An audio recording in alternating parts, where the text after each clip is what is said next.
Did you know that the loneliest seniors aren't the ones who live alone? They're the ones who drove everyone away without even realizing it.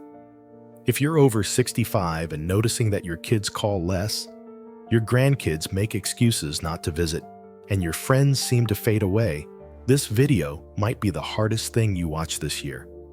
But it could also save your relationships before it's too late.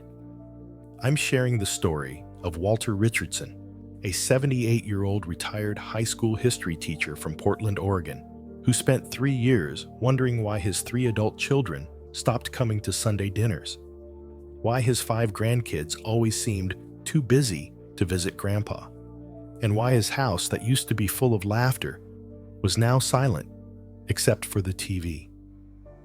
Walter thought everyone else had changed. He thought his kids had become selfish.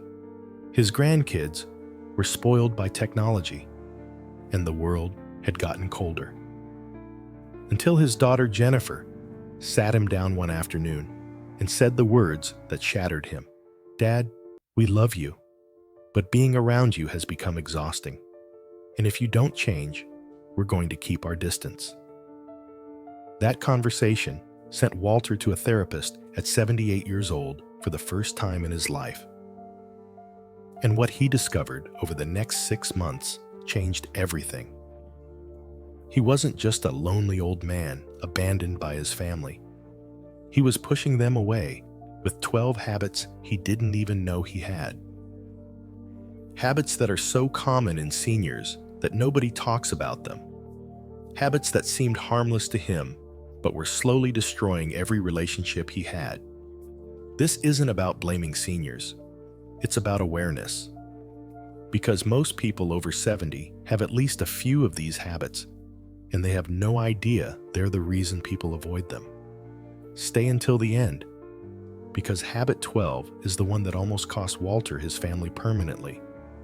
But it's also the one that saved everything when he finally changed it. Now let's begin. Habit 1. He complained about everything, all the time. Walter didn't think he was a complainer. He thought he was just being realistic. But his therapist asked him to track how many complaints he made in a single day. Walter was shocked. In one Sunday dinner, before his kids stopped coming, he complained about the weather, his knees, the traffic getting to his son's house, the political news, the quality of the food at the grocery store, how expensive everything had become, and how nobody respected teachers anymore. 12 complaints in 2 hours. His son Michael's wife whispered to Michael after dinner, "I can't do this every week. It's just negativity for 2 hours straight." Michael agreed. The Sunday dinner stopped. They made excuses: work, kids' activities, fatigue. But the real reason was Walter's relentless complaining.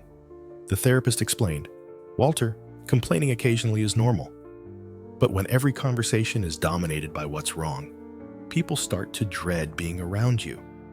Your family doesn't visit to hear a 2-hour litany of problems they can't solve."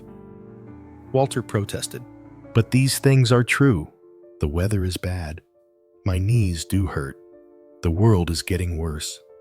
"Maybe," his therapist said, "but do you want to be right or do you want your family back?" Walter made a rule. For every complaint, he had to say 3 positive things first. It was hard at first. His brain was wired to see problems. But slowly, he retrained himself. He started noticing good things. A beautiful tree, a kind cashier, a funny memory. And when his family started visiting again, they noticed immediately. "Dad, you seem happier," Jennifer said. Walter realized he was. Habit 2. He gave unsolicited advice on everything. Walter spent 35 years as a high school history teacher. He was used to being the authority in the room, the person with answers. But when he retired, he didn't turn off that teacher mode. He corrected his kids constantly. He told his daughter Jessica how to parent her children, even though she'd been a mother for 15 years. He told Michael how to manage his finances, even though Michael was a successful accountant. He told his youngest son Ryan that he was making a mistake changing careers at 40. None of them asked for his advice. But Walter gave it anyway, convinced he was helping. What he didn't realize was how condescending it felt. His kids were in their 40s and 50s. They didn't need their father lecturing them like teenagers. But these things are true. The weather is bad. My knees do hurt. The world is getting worse. Maybe, his therapist said. But do you want to be right, or do you want your family back? Jessica finally snapped during one visit. Dad, I didn't ask for your opinion on how I'm raising my kids. I'm doing fine, and when I need help, I'll ask. Walter was offended. He thought she was being disrespectful, but his therapist helped him see the truth. Walter, giving advice without being asked is telling someone you don't trust their judgment. It's saying, I know better than you. Even if your advice is good, if it's unsolicited, it feels like criticism. Walter had to learn to bite his tongue. When he saw his daughter doing something differently than he would, he stayed quiet unless she asked. When Michael talked about a work problem, Walter asked questions instead of jumping in with solutions. It was hard, but slowly, his kids started talking to him more because they didn't feel judged. Habit 3. He lived in the past and wouldn't stop talking about it. Back in my day became Walter's most common phrase. Back in my day, kids respected their elders. Back in my day, people worked harder. Back in my day, we didn't need all this technology. Back in my day, families were closer. He romanticized the 1960s and 70s as if they were paradise, and he criticized everything modern. His grandkids rolled their eyes. His kids changed the subject. But Walter didn't notice. He was so stuck in the past that he couldn't engage with the present. When his grandson showed him a video game he was excited about, Walter dismissed it with, "We didn't need screens when I was young." We played outside. The grandson's face fell. He never showed Grandpa anything again. The therapist explained, "Walter, nostalgia is normal. But when every conversation is about how much better things used to be, you're telling everyone that their world doesn't matter. Your grandkids live in this world, not 1970. If you can't engage with their reality, they won't engage with you." Walter started asking questions about things he didn't understand. Video games, social media, modern music. He didn't have to love it, but he had to show interest. And when he did, his grandkids started opening up. They'd explain things to him, share their world, because Grandpa was finally listening instead of lecturing about the past.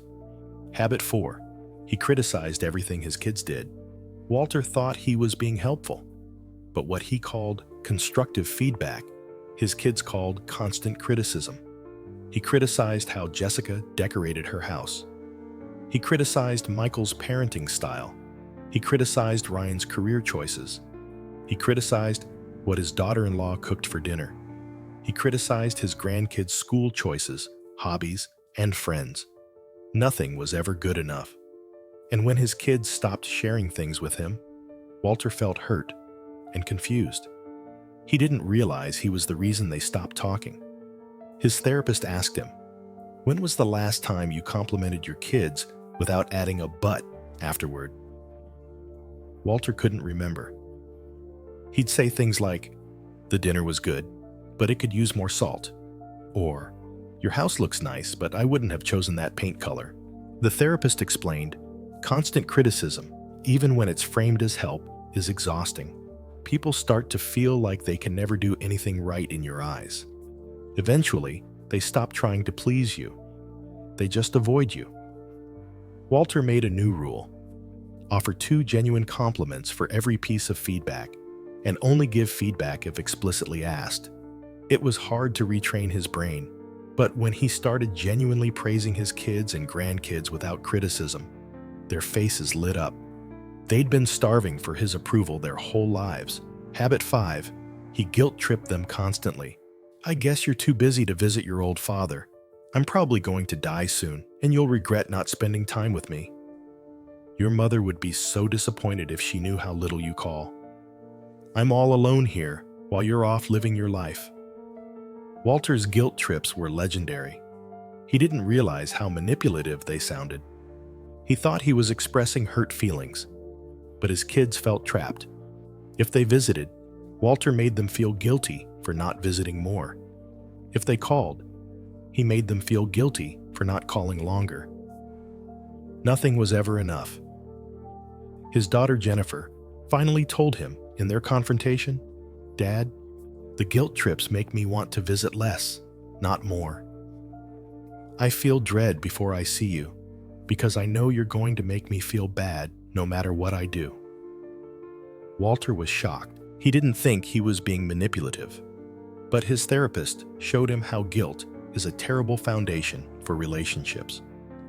"Walter, people should visit you because they enjoy your company, not because they feel obligated or guilty. Guilt trips poison relationships." Walter had to stop. No more comments about how long it had been since they called. No more sighs about being lonely. No more weaponizing his age or his late wife's memory. Instead, when his kids visited, he thanked them genuinely without making them feel guilty about the gaps. And slowly, the visits increased because they felt appreciated, not obligated. Habit 6. His hygiene had declined and nobody wanted to tell him. This was the most embarrassing revelation for Walter. His kids had been avoiding him, partly because he smelled. After his wife died 3 years ago, Walter stopped being as careful about personal hygiene. He showered less frequently. His clothes weren't always clean. His breath was often bad because he'd gotten lazy about brushing his teeth regularly. His house started to smell because he wasn't cleaning it as thoroughly. Walter didn't notice. He was used to his own smell, but his grandkids noticed. One complained to his mom, "Grandpa's house smells weird." His daughter-in-law made excuses not to eat at his house. His kids subtly opened windows when they visited. Nobody wanted to tell him. It felt cruel. But finally, his son Michael found the courage. "Dad, I need to talk to you about something hard. Your hygiene has slipped. We love you, but it's making it difficult to visit." Walter was humiliated, but he was also grateful someone finally told him. He started showering every day again. He did laundry weekly. He cleaned his house properly. He went to the dentist for the first time in 2 years and got his teeth cleaned. And the next time his family visited, his grandson said, "Grandpa, your house smells good." The relief in the room was palpable. If you're still watching this video and finding these insights valuable, please comment Habit 6 below to let me know you're here.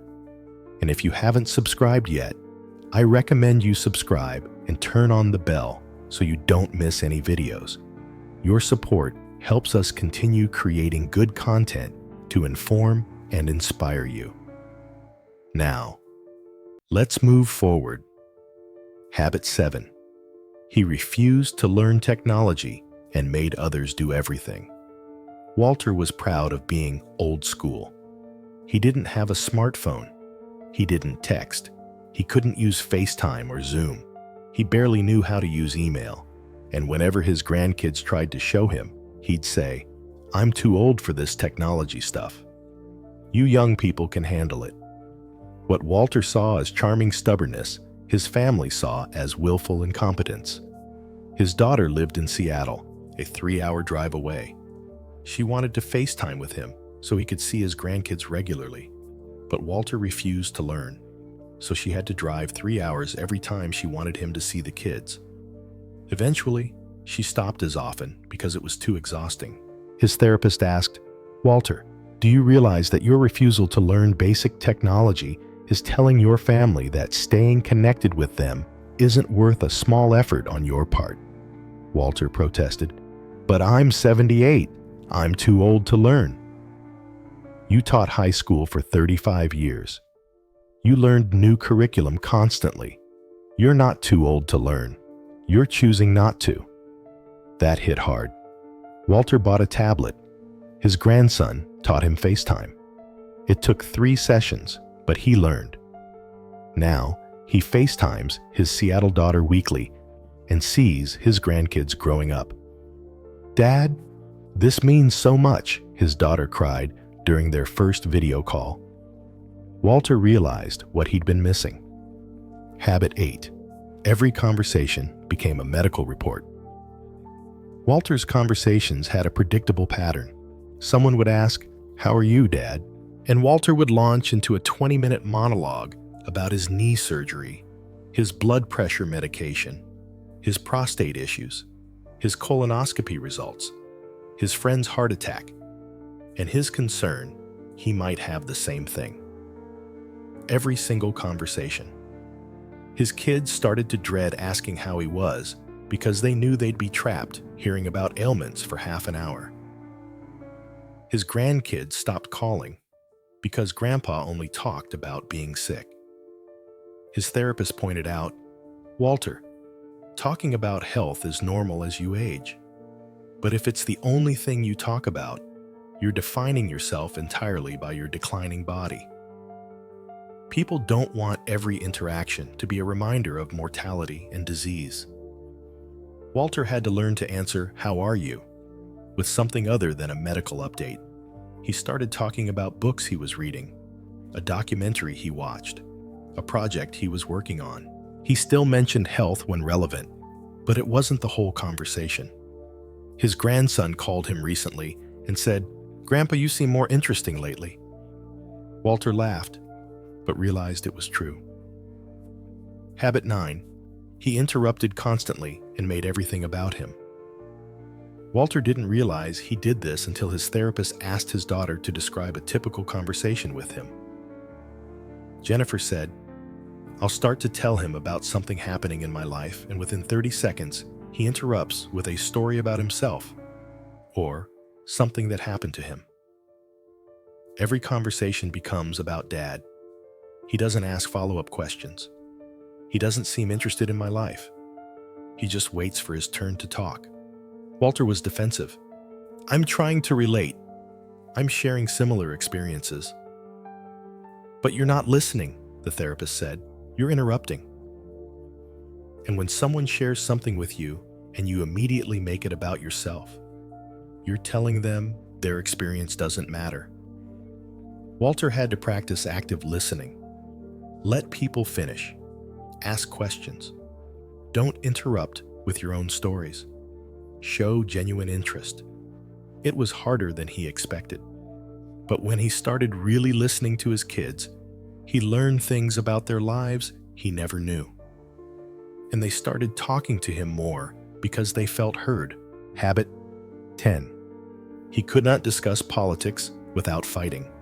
Walter had strong political opinions, and in the last few years, he'd become more vocal and more combative about them. Family dinners became minefields.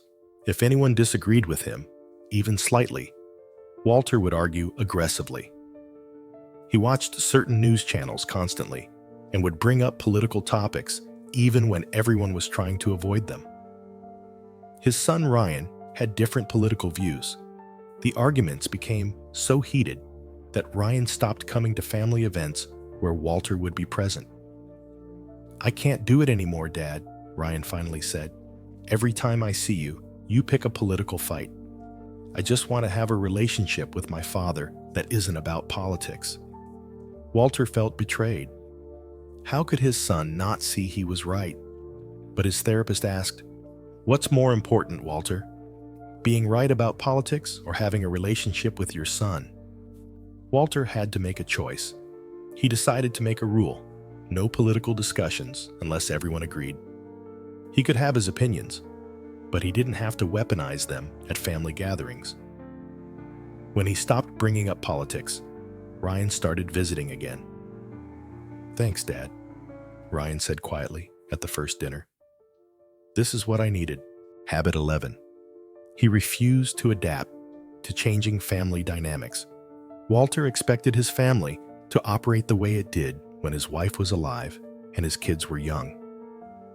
Sunday dinners at his house, holidays at his house, everyone following the traditions he preferred. But his kids had their own families now, their own traditions, their own busy schedules. When they suggested rotating holidays or trying new traditions, Walter saw it as betrayal. "This is how we've always done it," he'd say. "Why do we have to change?" His rigidity made planning anything a battle. His kids felt guilty for wanting to do things differently. Eventually, they stopped including him, rather than fighting about it. His therapist explained, "Walter, families evolve. Your kids are building their own family cultures. If you insist everything stay the same, you're telling them their needs don't matter. Flexibility is love." Walter started compromising.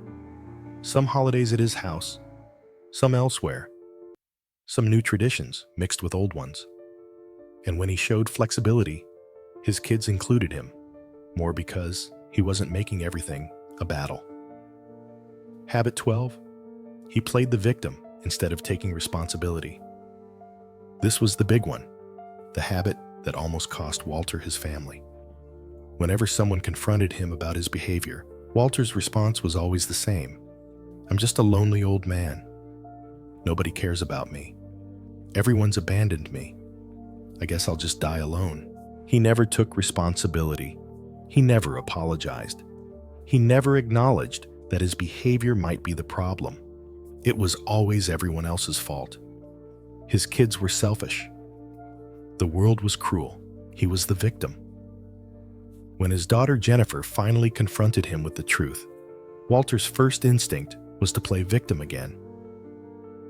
"I guess I'm just a terrible father," he said dramatically. But Jennifer didn't let him. "No, Dad. You're not terrible, but you're doing things that push us away. And instead of acknowledging that and changing, you make us feel guilty for how we respond to your behavior. That has to stop." His therapist was even more direct.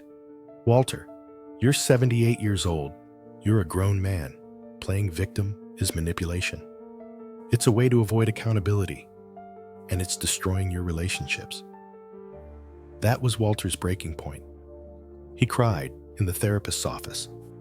He'd spent 3 years blaming everyone else when he was the common denominator. He finally took responsibility. He apologized to each of his kids individually. Real apologies. Not, "I'm sorry you feel that way," but, "I'm sorry for what I did. I was wrong. I'm working on changing." Those apologies changed everything. Final thoughts. Walter Richardson is 78 years old. For 3 years, he wondered why his kids stopped visiting and his grandkids grew distant. He blamed them. He blamed modern society. He blamed everything except himself. Until his daughter loved him enough to tell him the truth. "Dad, you're pushing us away." That conversation led Walter to therapy, where he discovered 12 habits he didn't know he had. Constant complaining, unsolicited advice, living in the past, constant criticism, guilt tripping, poor hygiene, refusing technology, talking only about ailments, interrupting, political combativeness, inflexibility, playing victim. None of these habits are uncommon. Most seniors have at least a few, and most don't realize they're the reason their family and friends slowly disappear. But here's the hopeful part of Walter's story. When he took responsibility and changed, his family came back. Sunday dinners started again. His grandkids visit and actually want to be there. His daughter in Seattle FaceTimes him twice a week. Ryan talks to him about work and life. His house is full of laughter again. Walter is still 78. He still has opinions and health issues and memories of the past. But now, he's aware of how his behavior affects others. And that awareness saved his relationships. If you're over 65 and you've noticed people pulling away, ask yourself honestly, do I have any of these habits? And more importantly, am I willing to change? Because here's the truth, nobody wants to say. Loneliness in old age is sometimes self-inflicted. Not always, but sometimes. And if you're the common denominator in all your failing relationships, it might be time to look in the mirror. Your family wants to love you. They want to be around you. But they can't if being around you is exhausting, negative, critical, or toxic. You can change. Walter did. At 78 years old, he changed, and it saved his life. Thank you for watching Walter's story. Leave a comment below sharing which habit you recognized in yourself or a senior you know. If this video opened your eyes, please like, subscribe, and share it with someone who needs to hear this message. These conversations are hard but necessary. Loneliness doesn't have to be inevitable. Sometimes, we just need the courage to change.